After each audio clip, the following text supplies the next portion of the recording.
Bonjour tout le monde. Waouh, je suis absolument ravi d'être là aujourd'hui, d'être là ce matin, à la journée du cloud. Pour le coup, c'est une belle journée qui démarre, belle journée qu'on attend depuis un moment, pour le coup, pour fêter le cloud en Afrique de l'Ouest. Et je suis ravi d'être là parmi vous.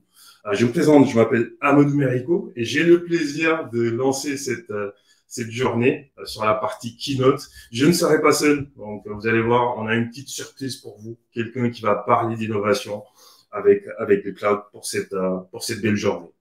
Donc merci beaucoup d'être là, merci de vous être connectés depuis ce matin. On sait que c'est très tôt à Dakar, à Abidjan, à Conakry, à Bamako, à Nouakchott, il y a pas mal de pays, on va voir ça tout à l'heure. La journée a quand même bien commencé. On a eu quelques petits soucis sur la partie cuisine, mais ne vous inquiétez pas. La compétition et le challenge continue. En fin de journée, en fait, on va s'assurer que, en tout cas, on va récompenser votre engagement sur les sessions, quand vous allez poser des questions, faire des commentaires, networker. Effectivement, il y aura un leaderboard et tous les gagnants, en tout cas les top scores, vont recevoir des jolis cadeaux, des jolies récompenses, des crédits, des vouchers. Donc la journée va très bien se passer pour le coup. Alors, la journée du cloud en chiffres avant de commencer. C'est important quand même de vous partager quelques informations sur cette journée. On va avoir 26 sessions toute cette journée. Donc là, on a la keynote. Avant la keynote, on avait le quiz et on va avoir des sessions tout le long de la journée jusqu'à la session de clôture où je vous donnerai un rendez-vous. Et ces sessions, elles sont animées par plus d'une trentaine de speakers. Et un grand merci à ces speakers qui ont passé beaucoup de temps à préparer ces sessions, ces slides. On va en reparler tout à l'heure. Mais c'est vraiment des speakers qui sont des experts de leur domaine, qui sont de la diaspora ou qui sont basés en Afrique de l'Ouest. Et ça, c'est juste extraordinaire. On a aussi les associations IT et les groupes d'utilisateurs. Un grand merci à eux. On va en reparler tout à l'heure. Mais on va également avoir les associations IT et les groupes d'utilisateurs qui vont partager les belles activités qu'elles font. Et on leur remercie parce qu'elles ont tout de suite dit oui pour cette journée du cloud. Et ça, c'est quelque chose d'extraordinaire. On a plus de 600 inscrits alors qu'on a lancé les inscriptions il y a un peu moins de 2 semaines. Et ça prouve quand même l'engouement qu'il y a autour du sujet cloud computing en Afrique de l'Ouest.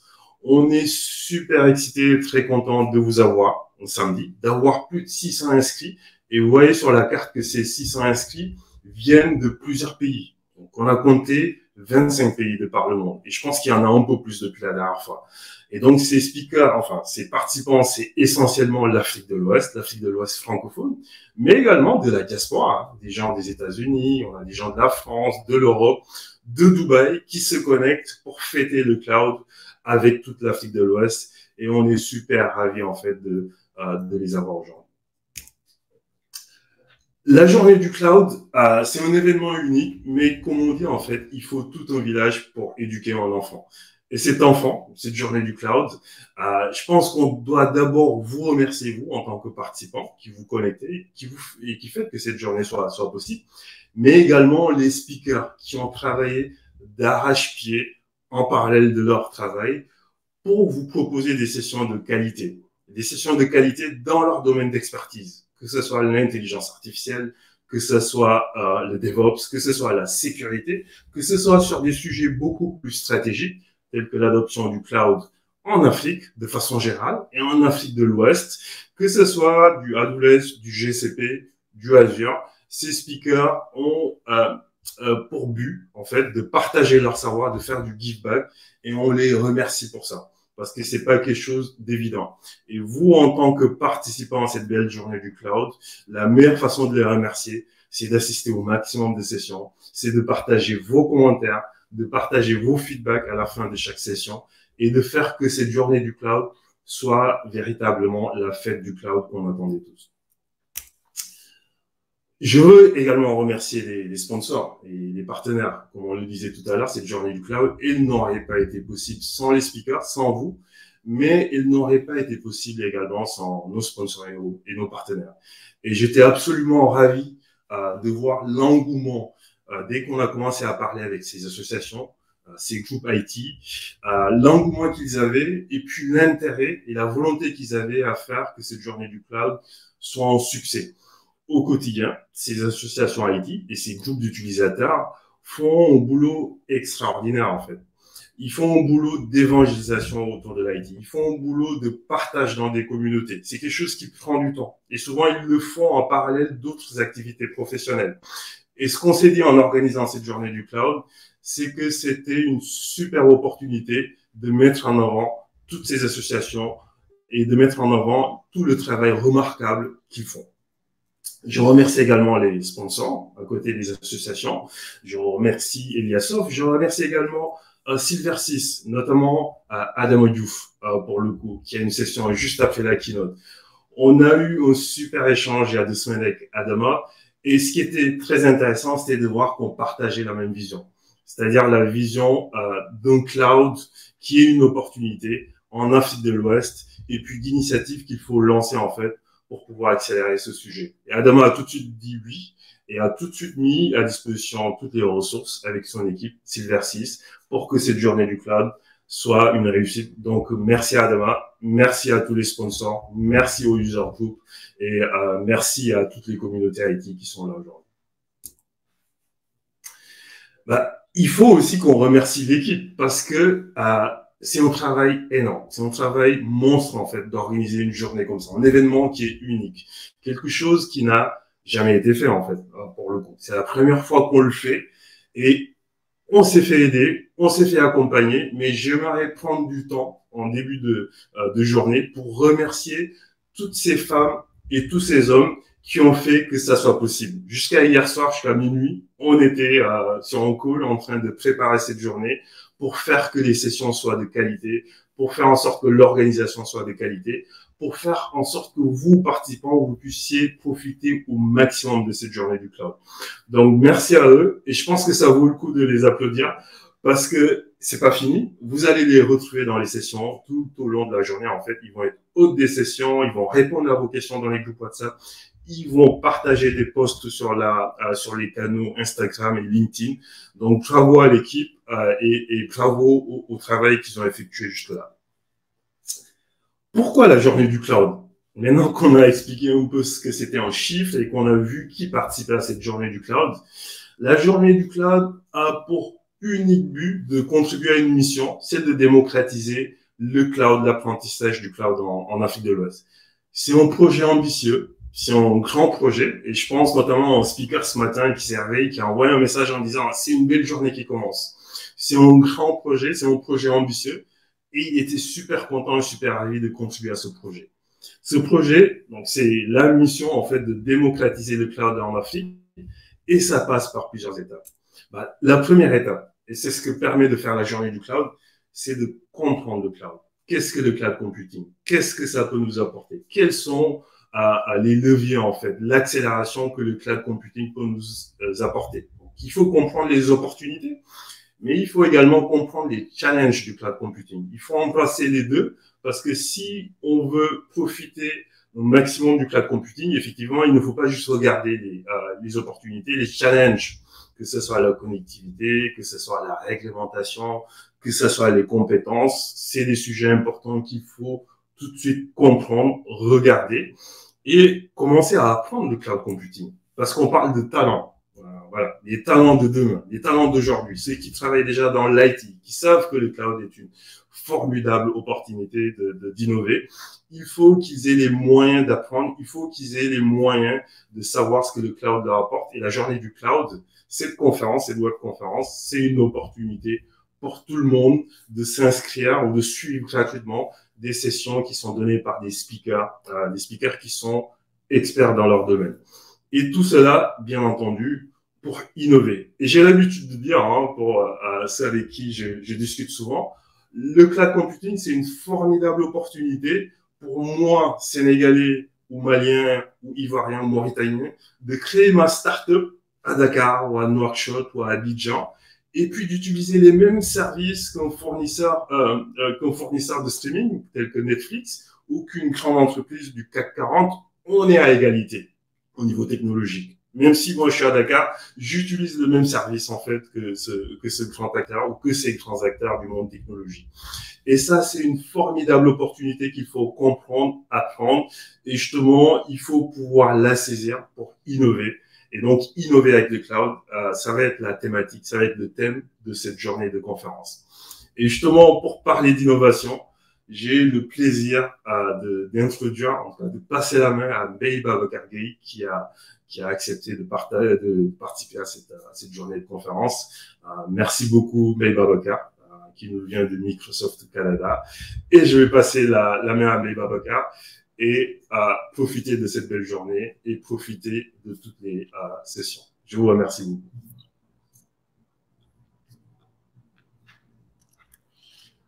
Donc, bonjour, vous m'entendez? Oui, on t'entend, Beiba Bakar. Ouais, ok. Ouais, bon, bonjour Raoul et puis merci pour l'introduction. C'est pour moi un plaisir d'être là, de faire de faire ce keynote. Donc voilà, et puis je vais partager mon écran. Let me know dès que vous pouvez voir mon écran.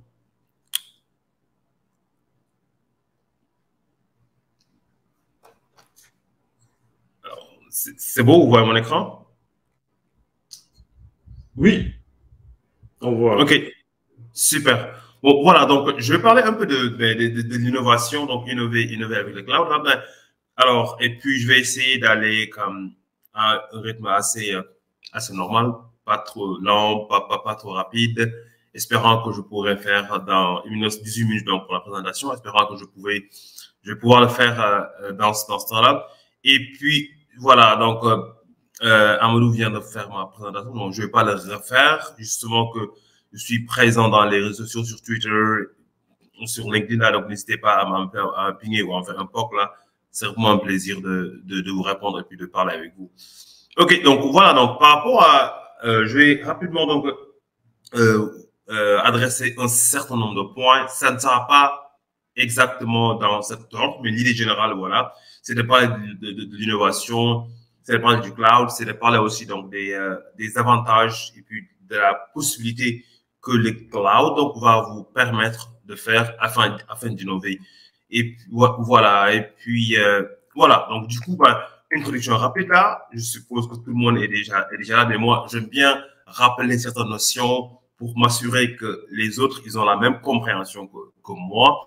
Et puis, normal, donc, je commence donc par la définition donc, du cloud, là, qui ici, ben, moi, je définis, et puis c'est une définition de Microsoft, effectivement, que j'ai adapté. Donc, voilà, donc, définir le cloud computing de manière générale comme étant donc la possibilité donc voilà de profiter des services dans le cloud donc sur Internet et puis des services qui peuvent être de différents types donc partant des serveurs de stockage de bases de données donc de réseaux types voilà donc de logiciels et puis surtout donc de plateformes qui vont vous permettre d'aller plus loin d'aller faire facilement des choses qui étaient apparemment très difficiles à avoir donc ben, je n'ai pas plus mais je me rappelle avoir lu des documents sur le setup de mainframe qui faisait 1 mois ou 2 mois justement pour pouvoir démarrer un service ou démarrer un serveur ou même un data center. Et puis maintenant, aujourd'hui, avec le cloud, c'est une chose qui se fait à la minute, à la seconde. Et voilà, tout ça dans le but de faire quoi? Dans le but de pouvoir rendre plus rapide l'innovation, déjà, et puis on va en parler, d'avoir donc cette flexibilité-là en termes de ressources. Et surtout, quelque chose qui est hyper important, en fait, c'est la mise en échelle. Ça veut dire quoi? Ça veut dire que aujourd'hui, j'arrive à faire une chose dans mon coin.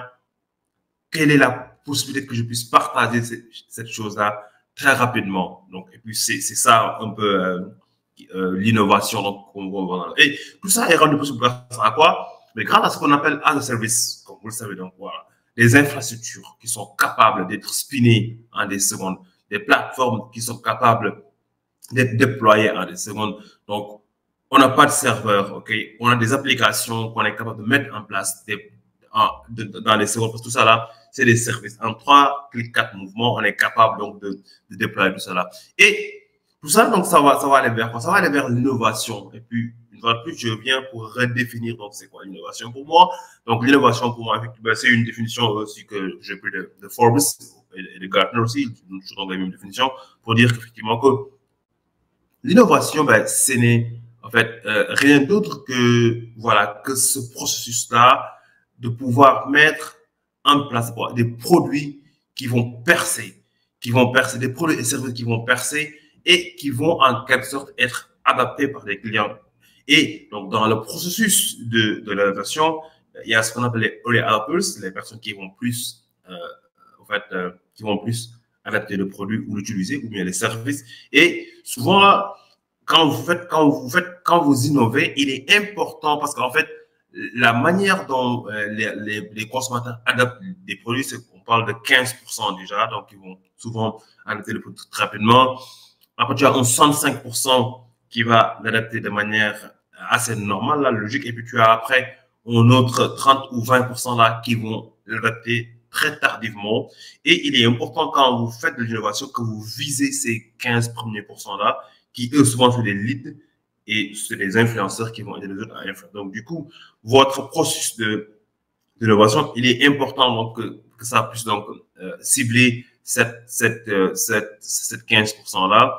Et c'est quoi donc? C'est de pouvoir donc développer, de pouvoir donc livrer et de pouvoir mettre en échelle donc de nouveaux produits, de nouveaux services, de nouveaux processus ou bien tout simplement donc de nouveaux business donc un modèle. Voilà. Et donc principalement donc on a 4 d'innovation dépendant de comment est-ce qu'on comprend le problème et comment est-ce qu'on comprend ou comment est-ce qu'on comprend ou on maîtrise le domaine. Okay? Donc quand le domaine est maîtrisé et que le problème aussi il est maîtrisé, donc ça veut dire qu'on est donc là on parle quand même de l'innovation durable. Okay? Maintenant, quand le domaine n'est pas maîtrisé, le problème non plus n'est pas maîtrisé, là on est vraiment dans l'aspect recherche. Et on va voir que le cloud, en fait, il permet de pouvoir comme incrémenter donc parmi comme les quatre piliers là que je viens d'exposer donc par rapport à l'innovation. Et donc quand vous innovez, il y a des choses, des points qui rendent l'innovation difficile. C'est quoi? C'est le manque de connaissance de ce qu'on veut faire, c'est le risque qui est associé à ce qu'on va lancer, un produit, un service, une idée. Et c'est aussi également la peur donc qui nous habite. Et ce qui me permet donc d'aller donc vers le processus de développement donc de l'innovation qui va vers quoi? Toute la partie analyse, la partie recueil des besoins, tout ce que vous voulez. Et en ce moment-là, après, on part maintenant donc aux nouvelles idées. Après, aux nouvelles idées. Donc, les nouvelles idées vont donner donc au concept du produit.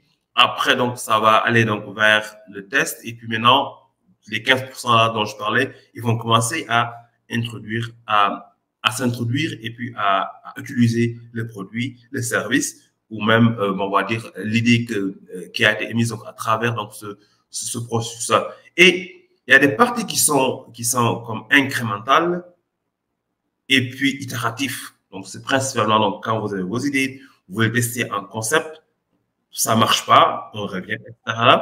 Et là, ce qui est intéressant dans ça, c'est en fait une idée qu'on appelle le fail fast. Donc, le fail fast, c'est quoi? Donc, tout simplement, en fait, une philosophie qui est basée sur quoi? Qui est basée sur le fait de dire, OK, quand je dois échouer une idée, quand je dois échouer un produit ou un service que je dois lancer, je veux le faire rapidement afin que je puisse soit améliorer mon produit, soit complètement le changer. Donc, c'est d'abord donc une philosophie. Et puis ça, c'est important. Maintenant, alors, comment est-ce que je peux faire ça en quelques jours ou en quelques mois? En quelques jours, en quelques mois, comment est-ce que je peux me permettre de pouvoir échouer? Sachant que, effectivement, donc, quand tu échoues, ça te prend du temps, ça te prend de l'effort. C'est pas grave, ok? Mais c'est quand je tombe, comment est-ce que je peux me relever? Quelle est la rapidité là que je peux me relever? Et c'est là où vient le cloud avec tout ce que j'ai déjà dit, donc as a service. Ça veut dire quoi? Ça veut dire que aujourd'hui, si je veux mettre en place, par exemple, une infrastructure ou je veux mettre en place une plateforme, ok?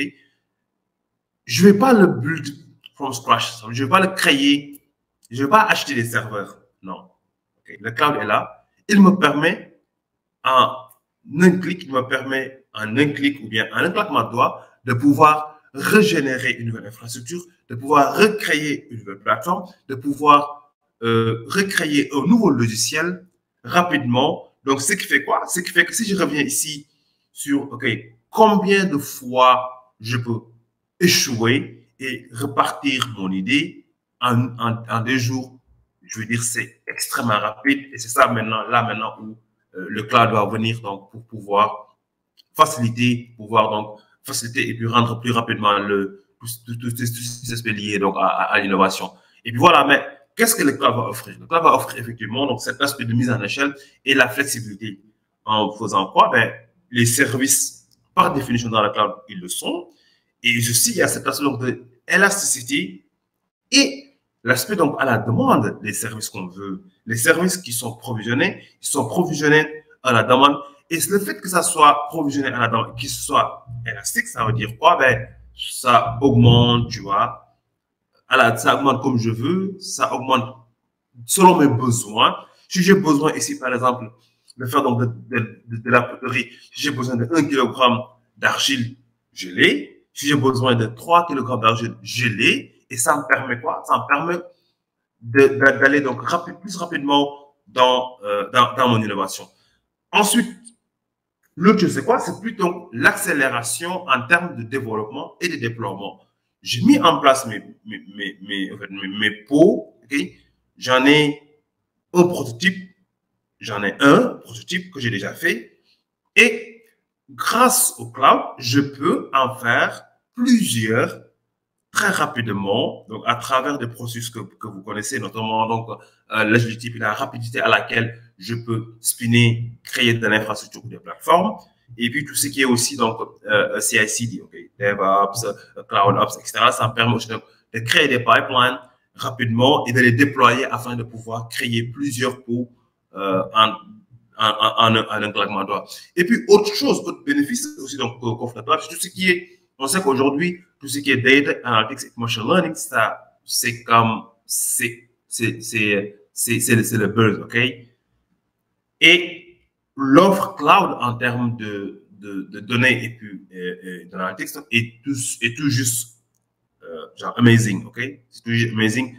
Pourquoi? Parce qu'en fait, ce qu'on faisait habituellement chez moi sur ma machine, ok?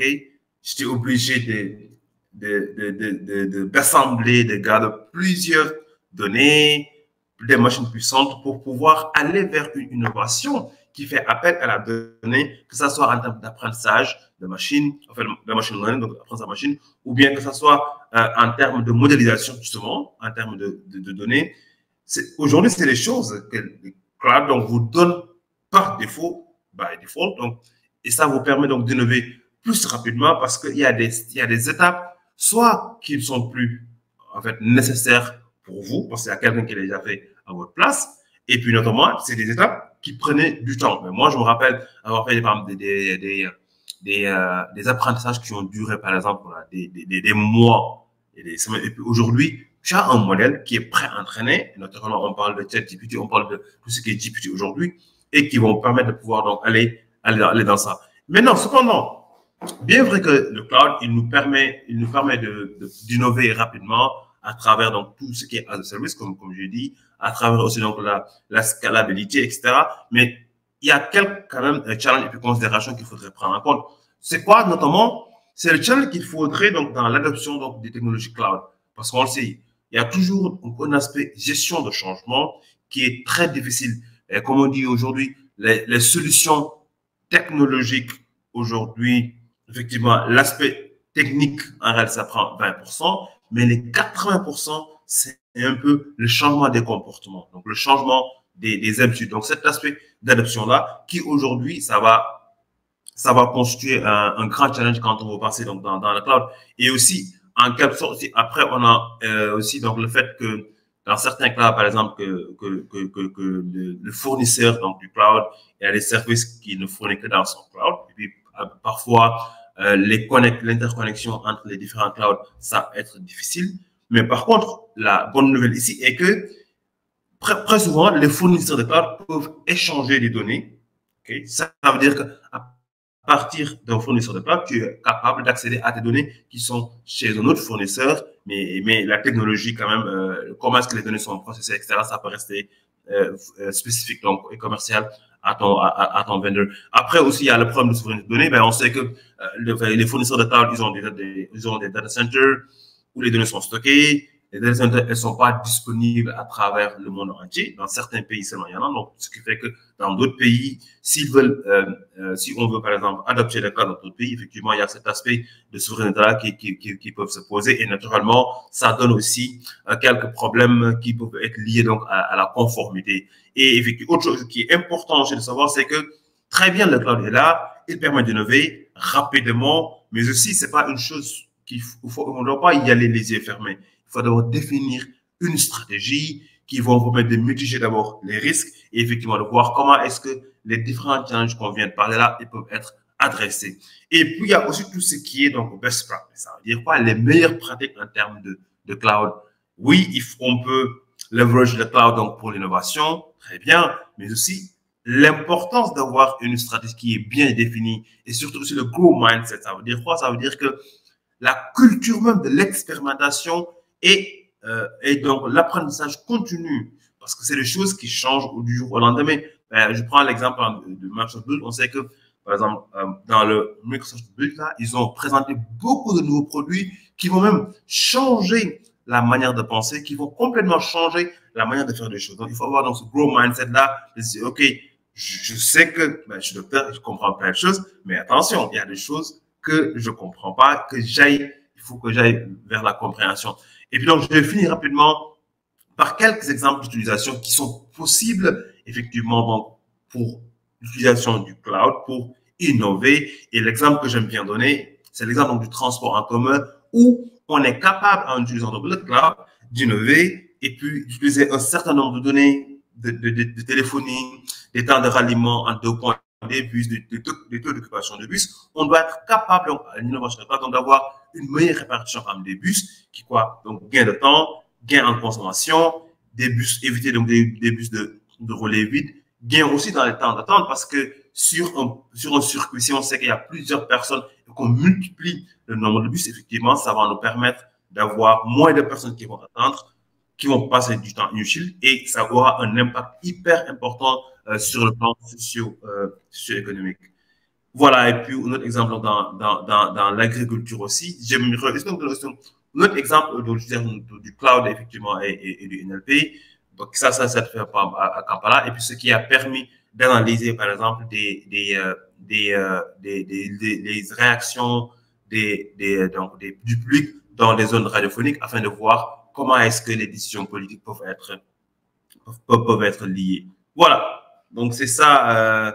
J'ai essayé de rester dans le temps là, donc pour finir à temps. Donc, des questions ou des situations là, on pourrait en voir. Donc, merci à tout le monde là. Merci à mon. Donc, over to you. Bravo, Mbaye Babacar. Et merci beaucoup pour cette belle présentation. Et je pense que ça donne une bonne vision, en fait, de toute l'innovation que le cloud computing va apporter. Merci beaucoup d'avoir pris ce temps, Mbaye Babacar. Je sais que tu rentres de voyage il y a pas si longtemps, mais que tu as tout de suite accepté de participer à cette fête du cloud. Donc, merci beaucoup. Et n'oubliez pas de noter la session de Mbaye Babacar. Au plaisir de continuer à échanger avec Mbaye Babacar. Pour le coup. Et cette journée ne fait que commencer et je pense que ça commence d'une très belle manière. On va commencer à aller vers les autres sessions pour le coup. Donc, pour rappel, il y a plusieurs sessions qui commencent à 10h GMT. Donc, on va terminer la keynote d'ouverture et puis vous allez regarder les sessions auxquelles vous souhaitez assister et puis vous connecter. On va démarrer ces sessions-là. Donc, profitez au maximum de ces sessions. Et encore une fois, merci Mbaye Babacar, merci à toutes les personnes qui étaient sur cette keynote et puis profitons de cette journée pour innover ensemble avec le cloud. Merci.